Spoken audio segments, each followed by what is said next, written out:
અરે, આ શું લખ્યું છે? We stitch children shirts pants, old people fast service free delivery. શું તેઓ બાળકોને સીવે છે અને વૃદ્ધોને પણ? હું મારું બ્લાઉઝ સીવડાવવા આવી હતી, પણ હવે મને લાગે છે કે મને જ સીવી નાખશે. ચિંતા ન કરો, લાગે છે કે દરજી માસ્ટરે લખવામાં ભૂલ કરી છે.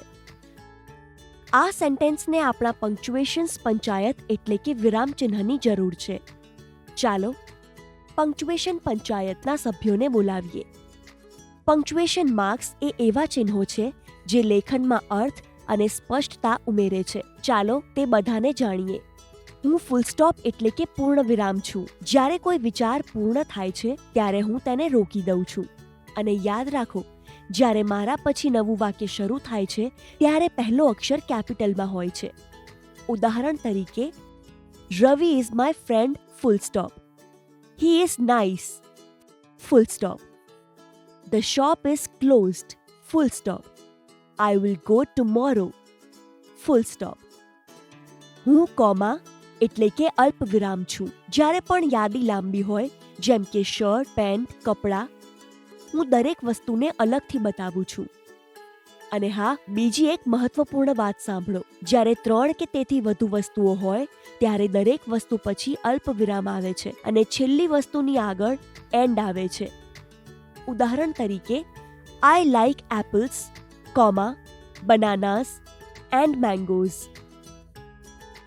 I will buy shampoo, comma, soap and a toothbrush. હું એપોસ્ટ્રોફી છું.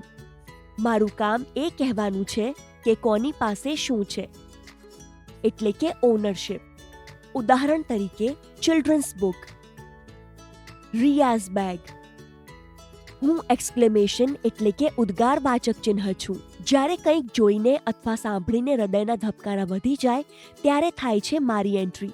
હાવભાવ દર્શાવવા હોય, જેમ કે આશ્ચર્યજનક, ગુસ્સો, ખુશી, તો મને લગાવો.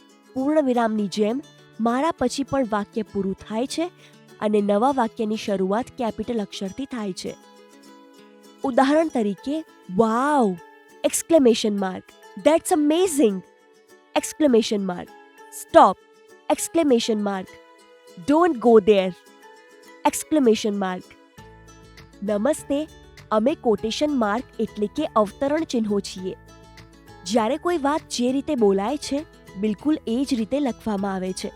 જેમ કે કોઈએ કંઈક કહ્યું હોય અથવા બોર્ડ પર કંઈક લખાયેલું હોય. અમે બતાવીએ છીએ કે આ શબ્દો કોઈ બીજા દ્વારા કહેવાયેલા છે અને તેમને બિલકુલ એ જ રીતે લખવા જરૂરી છે.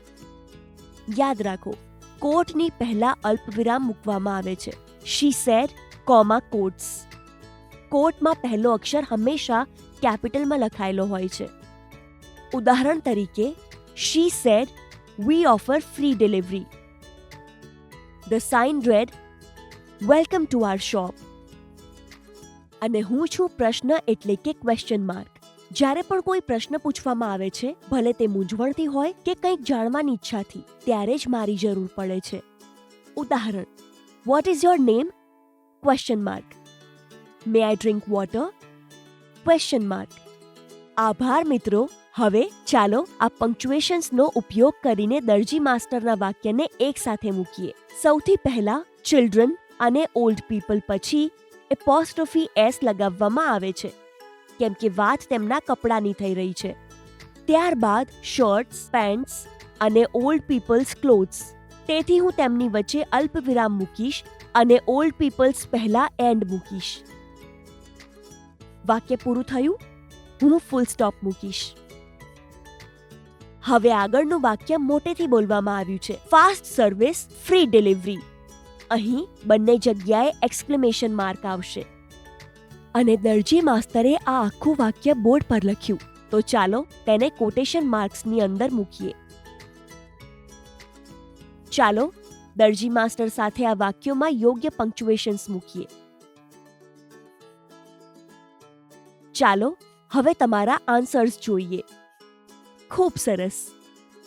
થોડી રાહ જુઓ અને આ ટેબલ જુઓ. આભાર.